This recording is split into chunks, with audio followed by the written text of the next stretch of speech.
اعوذ باللہ من الشیطان الرجیم بسم اللہ الرحمن الرحیم۔ ہم لوگوں نے پچھلی ویڈیو میں جن آیات کو کور کیا تھا سورہ بقرہ کی پارہ نمبر 3،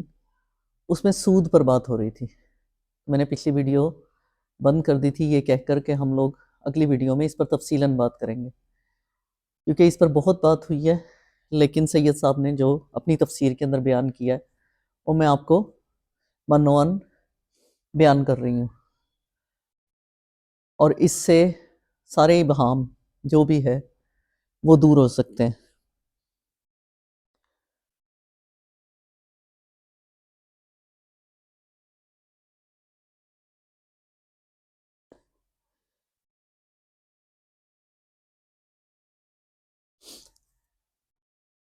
اس میں جو آیت ہم لوگوں نے پڑھی تھی اس میں ربا کا لفظ استعمال ہوا ہے، اور تجارت بھی تو آخر سود ہی جیسی چیز ہے، حالانکہ اللہ نے تجارت کو حلال کیا اور سود کو حرام۔ یہ جو آیات ہم لوگوں نے پڑھی تھی اس سے یعنی کہ جیسے اس سے پچھلی آیت میں، مگر جو لوگ سود کھاتے ہیں ان کا حال اس شخص کا سا ہوتا ہے جسے شیطان نے چھو کر باولا کر دیا ہو، یعنی کہ اللہ تعالیٰ یہ بات کر رہا ہے۔ اہل عرب دیوانے آدمی کو مجنوں کے لفظ سے یعنی کہ آصیب زدہ کے لفظ سے تعبیر کرتے تھے، اور جب کسی شخص کے متعلق یہ کہنا ہوتا تھا کہ وہ پاگل ہو گیا ہے تو یوں کہتے تھے کہ اسے جن لگ گیا ہے۔ اسی محاورے کو استعمال کرتے ہوئے قرآن سود خور کو اس شخص سے تشبیہ دیتا ہے جو پاگل ہو گیا ہو، یعنی کہ جس طرح وہ شخص عقل سے خارج ہو کر عجیب و غریب حرکات کرنے لگتا ہے، اسی طرح سود خور بھی پیسوں کے پیچھے دیوانہ ہو جاتا ہے اور اپنی خود غرضی کے جنون میں کچھ پرواہ نہیں کرتا کہ اس کی سود خوری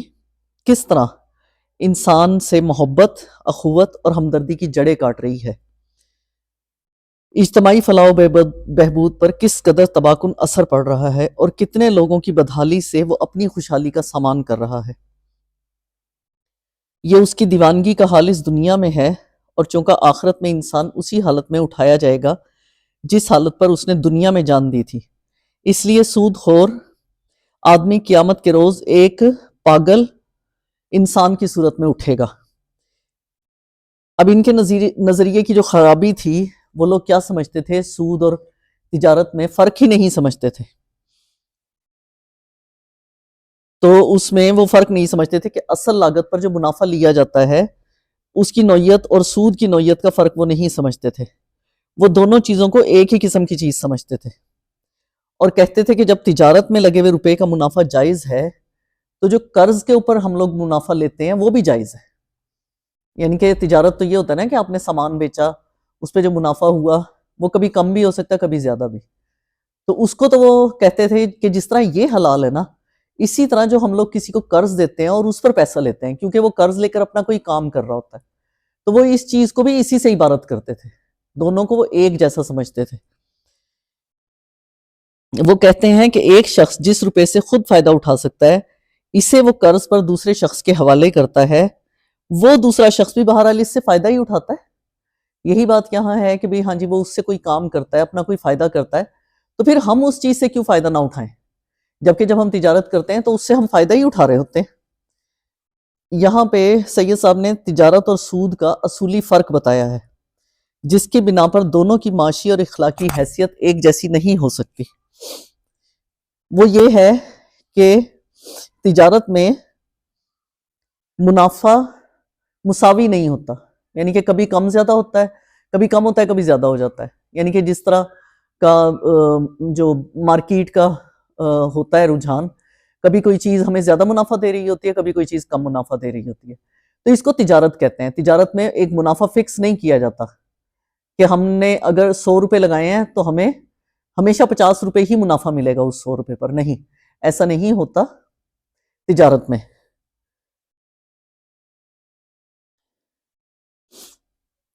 اب اللہ تعالیٰ آگے کہتے ہیں، لہٰذا جس شخص کو اس کے رب کی طرف سے یہ نصیحت پہنچے اور آئندہ کے لیے وہ سود خوری سے باز آ جائے، تو جو کچھ وہ پہلے کھا چکا سو کھا چکا، اس کا معاملہ اللہ کے حوالے ہے، اور جو اس حکم کے بعد پھر اسی حرکت کا اعادہ کرے وہ جہنمی ہے، جہاں وہ ہمیشہ رہے گا۔ اللہ سود کا مٹھ مار دیتا ہے اور صدقات کو نشو نما دیتا ہے۔ اب اس آیت میں ایک ایسی اخلاقی اور معاشرتی صداقت بیان کی گئی ہے جو روحانی حیثیت سے بھی سراسر سچی ہے اور معاشی حیثیت سے بھی سراسر سچی ہے۔ اگر بظاہر سود سے دولت بڑھتی نظر آتی ہے تو صدقات سے گھٹتی ہوئی محسوس ہوتی ہے، لیکن اصل میں معاملہ اس کے بالکل برعکس ہے۔ خدا کا قانون فطرت یہی ہے کہ سود اخلاقی، روحانی اور معاشی ترقی میں نہ صرف یہ کہ اس میں رکاوٹ ڈالتا ہے بلکہ مسلسل زوال بھی لے کر آتا ہے سود، اور اس کے برعکس صدقات جن میں قرض حسنہ بھی شامل ہے، اخلاقی اور روحانی اور تمدن کو، ہر چیز کو وہ معاشرے کے اندر نشو و نما دیتا ہے۔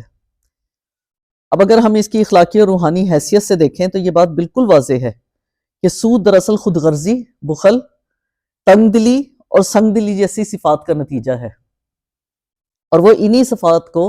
انسان میں نشو و نما بھی دیتا ہے۔ اب اس میں سود خور کے بارے میں یہی کہا گیا ہے کہ دیکھیں، خود غرضی، بخیلی، تنگ دلی اور سنگ دلی، جب ہم کسی کو پیسہ دیتے ہیں تو اس میں ہم لوگ کیا اپنا فائدہ دیکھ رہے ہوتے ہیں نا،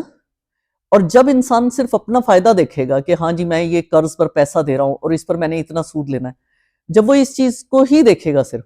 تو پھر وہ کبھی بھی دوسرے کے لیے تو کبھی بھی نہیں سوچے گا نا۔ تو یہ ہو گئی خود غرضی۔ اب بخیلی کیا ہے کہ ہم اس کی ویسے مدد کر سکتے تھے، ہمارے پاس پیسہ ہے، کسی نے ہم سے کہا کہ ہمیں بھئی ان کے قرضہ چاہیے، تو وہ لازم بات ہے وہ ہمارے پاس آیا ہے، اس کی ہم مدد کر سکتے ہیں، لیکن ہم لوگ بخیلی میں اس کو کہتے ہیں کہ نہیں، اگر ہم تجھے پیسہ دے رہے ہیں، قرض دے رہے ہیں، تو تو ہمیں اتنے پیسے واپس کرے گا ساتھ، یعنی کہ سود لگا کے منافع۔ ایک طرح سے جو سود خور ہوتے ہیں وہ تو اس کو منافع کہتے ہیں نا، جبکہ اللہ تعالیٰ نے اس کو سراسر حرام قرار دیا۔ تو اسی لیے جب سود خور، یہ خود غرضی بھی ہو گئی کہ صرف اپنی غرض دیکھنی ہے، اس کو خود غرضی کہتے ہیں۔ اب بخیلی بھی ہو گئی کہ ہم اس کی ویسے مدد کر سکتے ہیں قرض حسنہ دے کے، لیکن ہم اپنا فائدہ دیکھ رہے ہیں۔ اور سنگ دلی اس کے اندر ایسے نشو نما پاتی ہے انسان کے اندر کہ ہم لوگوں کا دل سخت ہو جاتا ہے، ہم لوگوں کا دل نرم ہو ہی نہیں پاتا۔ ہم لوگ اگر کسی کو پھر 1000 روپے بھی دے رہے ہیں نا، ہم کہیں گے ہمیں اس کے اوپر جب تو واپس کرے گا نا تو 100 روپے واپس کرنا، تو اس طرح ہمارا دل سخت ہو جاتا ہے۔ تو اللہ تعالیٰ یہی کہہ رہا ہے یہاں پر کہ یہ ساری چیزیں جتنی بھی غلط ہیں انسان کے اندر، جتنی بھی وہ سینسز ہیں، وہ نشو نما پاتی ہیں، اور یہ چیز سود سے آتی ہے۔ کیوں؟ کیونکہ سود میں ہمیشہ اپنی غرض ہوتی ہے انسان کی، دوسرے کا کوئی فائدہ نہیں ہوتا۔ وقتی طور پر نظر آ رہا ہوتا ہے کہ ہاں جی فائدہ ہے، جبکہ وہ تو مسلسل وہ تو تنگ ہی رہے گا نا۔ اس نے اگر اپنا کوئی کام کر بھی لیا ان پیسوں سے تو پھر بھی وہ تنگ ہی رہے گا۔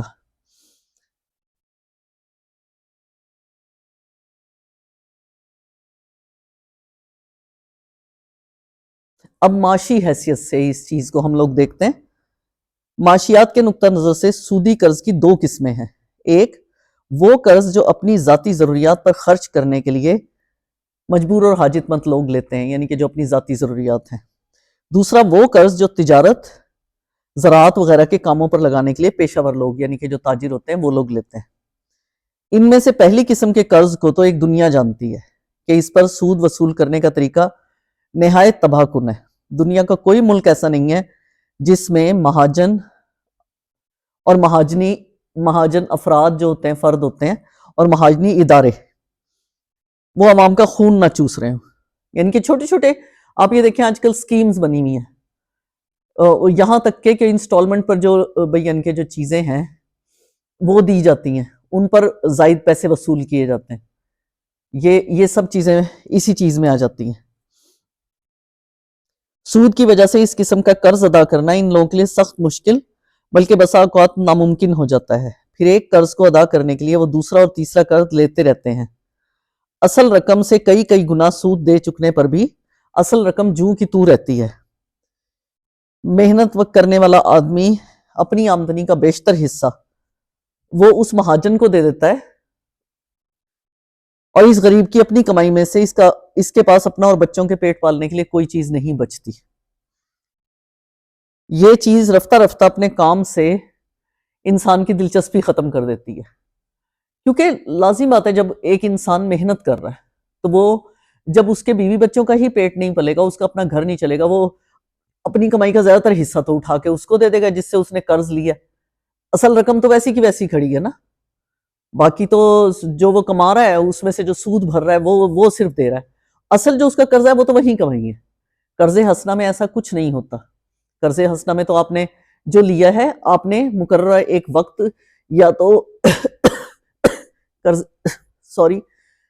حسنہ میں یا تو ایک مقرر وقت طے کر لیا جاتا ہے، اور یا پھر یہ ہوتا ہے کہ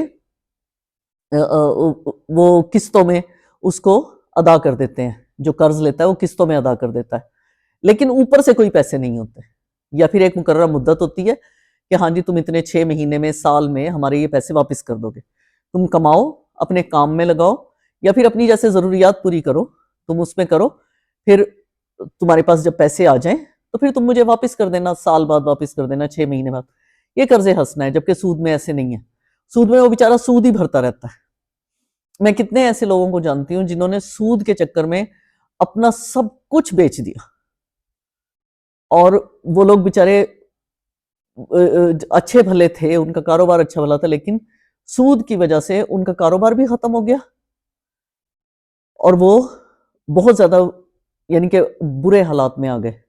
حالانکہ اب لوگ یہ کہیں گے کہ ہاں جی اتنے لوگ ہیں جو اس طرح کے کام کر رہے ہیں، وہ تو بہت پھل پھول رہے ہیں، تو شیطان ان کا ساتھ دے رہا ہے. اس میں اللہ تعالیٰ کی مرضی تو شامل نہیں ہے نا، وہ تو شیطان کے پیروکار بن گئے. اللہ تعالیٰ نے ان کو چھوٹ دی ہوئی ہے، آخرت میں ان کو پکڑے گا.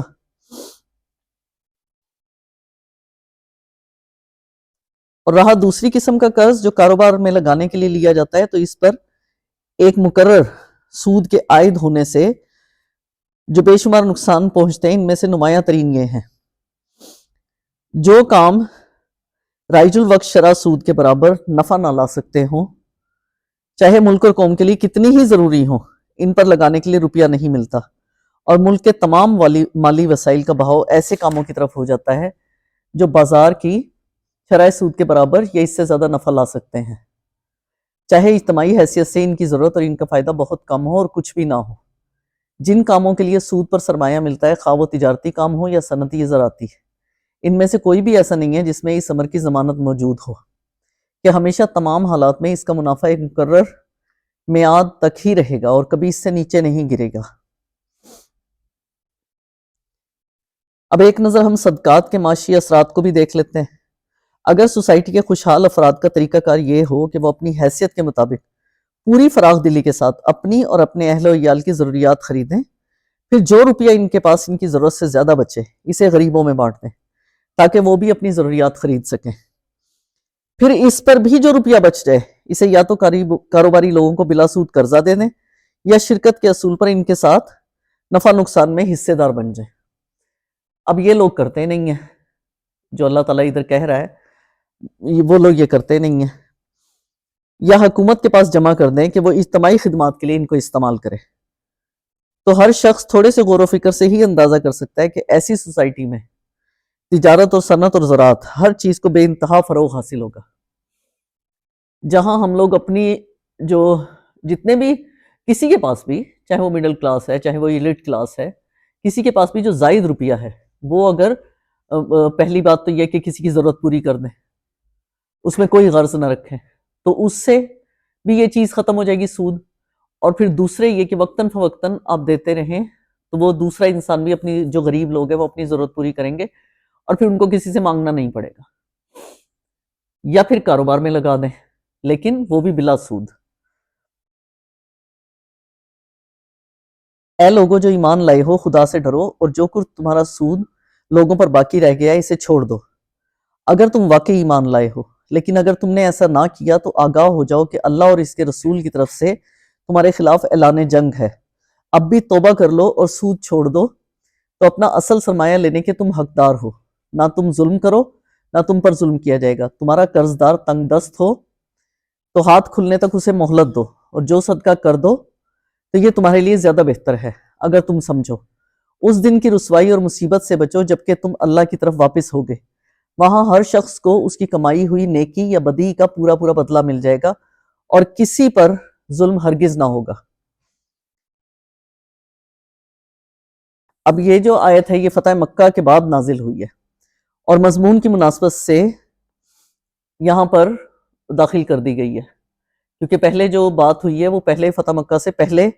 نازل ہوئی تھی آیات، اب یہ فتح مکہ کے بعد نازل ہوئی۔ اس سے پہلے اگرچہ سود کو ایک ناپسندیدہ چیز سمجھا جاتا تھا، مگر اس کو قانونی طور پر بند نہیں کیا گیا تھا، لوگ پھر بھی یہ کام کرتے تھے۔ لیکن فتح مکہ کے بعد نبی صلی اللہ علیہ وسلم نے جب مکہ فتح کر لیا، اس کے بعد یہ باقاعدہ ایک قانون کی صورت میں وہاں پر نافذ کیا گیا۔ اس آیت کے نزول کے بعد اسلامی حکومت کے دائرے میں سودی کاروبار ایک جرم بن گیا۔ عرب کے جو قبیلے سود کھاتے تھے، ان کو نبی صلی اللہ علیہ وسلم نے اپنے اعمال کے ذریعے آگاہ فرما دیا کہ اگر وہ اب اس لین دین سے باز نہ آئے تو ان کے خلاف جنگ کی جائے گی۔ اسی آیت سے شریعت کا یہ حکم نکالا گیا کہ جو شخص ادائے قرض سے عاجز ہو گیا ہو، اسلامی عدالت اس کے قرض خواہوں کو مجبور کرے گی کہ اسے مہلت دیں، اور بعض حالات میں وہ پورا کا پورا قرض یا قرض کا ایک حصہ معاف کرانے کی بھی مجاز ہوگی۔ یعنی کہ جیسے کسی کو قرض آپ نے دیا ہے اور وہ ادا نہیں کر پا رہا تو اس کو مہلت دیں۔ اللہ تعالیٰ یہاں پر یہ کہہ رہا ہے تاکہ جو قرض دار ہے، جس نے قرض لیا ہے، اس کے لیے تھوڑی آسانی پیدا ہو، نہ کہ وہ اور زیادہ مشکل میں پڑ جائے، وہ ہر وقت اسی ٹینشن میں رہے کہ ہاں جی پیسے دینے ویسے دینے، وہ آگے اور کچھ کر ہی نہ سکے۔ اس جگہ وہ ایک حدیث میں آتا ہے کہ ایک شخص کے کاروبار میں گھاٹا آ گیا اور اس پر قرضوں کا بار بہت زیادہ چڑھ گیا۔ معاملہ نبی صلی اللہ علیہ وسلم کے پاس آیا، آپ نے لوگوں سے اپیل کی کہ اپنے اس بھائی کی مدد کرو۔ ان کے جو صحابہ کرام سے ان سے کہا کہ بھئی تم اپنے بھائی کی مدد کرو اور اس کا قرض اتار دو۔ بہت سارے لوگوں نے مدد کی، پھر بھی اس کے قرضے سارے صاف نہیں ہو سکے، یعنی کہ ختم نہیں ہوئے، پھر بھی کچھ قرض رہ گیا۔ تب آپ نے جو قرض خواہ تھے ان سے فرمایا کہ بھئی ہاں جی، آپ وہی جو ہے جو مل گیا آپ کو پیسہ، وہ لے کر اسے چھوڑ دو، اس کو معاف کر دو، اس سے زیادہ ہم تمہیں نہیں دلوا سکتے۔ اب جو فقہاء ہیں انہوں نے تصریح کی ہے کہ ایک شخص کے رہنے کا مکان، کھانے کے برتن، پہننے کے کپڑے اور وہ آلات جن سے وہ اپنی روزی کماتا ہو، کسی حالت میں قرق نہیں کیے جا سکتے۔ اب یہاں یہ چیز بہت زیادہ واضح کر دی اللہ تعالیٰ نے کہ بہت سارے لوگ ہیں جو قرض کے بدلے لوگوں کا مکان، ان کی دکان، کھانے کے برتن تک، پہننے کے کپڑے تک وہ لوگ نیلام کر دیتے ہیں، یعنی کہ ان سے چھین لیے جاتے ہیں کہ تم ہمارا پیسہ نہیں دے رہے تو تم ہمیں یہ چیزیں دے دو، اپنا مکان گروی رکھ دو، اگر گروی رکھا ہوا بھی ہے تو اس کو یعنی کہ وہ نہیں کرنا، دینا نہیں ہے واپس، اس کا وہ مکان ہڑپ لینا ہے۔ کھانے کے برتن، کپڑے، اللہ تعالیٰ یہاں پہ یہ واضح کر رہا ہے کہ کسی بھی حالت میں آپ اس کو قرق نہیں کر سکتے۔ قرق کا مطلب ہے کہ اس کو نیلام نہیں کر سکتے، یعنی کہ اس پر قبضہ نہیں کر سکتے، نہ قبضہ کر سکتے ہیں اور نہ ہی اس کی نیلامی کر سکتے ہیں۔ تو یہ چیز اللہ تعالیٰ نے یہاں پر واضح کر دی۔ اس سے یہ حکم نکلتا ہے کہ قرض کے معاملے میں مدت کی تعین کرنا چاہیے، کہ آپ جب کسی کو قرض دیتے ہو تو اس میں آپ ایک مدت رکھ لو کہ اتنے عرصے میں تم نے یہ میرے پیسے واپس کرنے، قرض حسنہ کے طور پر۔ اب آج کی ویڈیو یہیں تک، انشاءاللہ تعالیٰ آپ کو پسند آئی ہوگی۔ اگر مجھ سے کوئی غلطی ہوئی ہو تو اللہ مجھے معاف کرے، آپ لوگ بھی معاف کیجیے گا۔ میرے چینل کو سبسکرائب کریں اور مجھے بتائیں کہ میں کیسا کام کر رہی ہوں۔ اللہ حافظ۔